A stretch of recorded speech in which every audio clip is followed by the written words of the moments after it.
છે તો હવે ફોન કાઢવો પડશે કમેન્ટ વાંચવા હાટું, કારણ કે આમાં કમેન્ટ લીધેલી છે એટલે.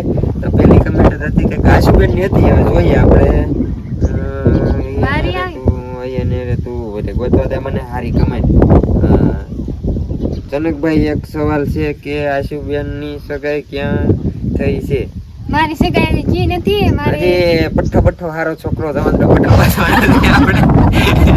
હારો હજી બાકી છે બેન. મારી સગાઈ થઈ ગયેલી એ આપણે પછી એન્ડમાં વાત કરી. ઘણું બધું છે હજી સવાલ. ને બીજો સવાલ છે કે શું છે લે વાંચી લે. તમારું પાકું ઘર, તમારું પાકું ઘર અને ખેતર બતાવો. હા, એમાં તો પાકું ઘરનો આપણે સ્પેશિયલ કમેન્ટ કરી દેતો તો આપણે સ્પેશિયલ પાછો એક ઘરનો વ્લોગ બનાવી નાખશું. ને ખેતરનો બનાવેલો જ છે વિડીયો. બીજા ઘણા બધા અંદર હશે ચેનલમાં, તો ચેક કરી આવજો. ને બાકી એક સવાલ આવેલો હતો કે ભાઈ મેરેજ ક્યારે કરવાના? હવે ક્યારે કરવાના છો? તો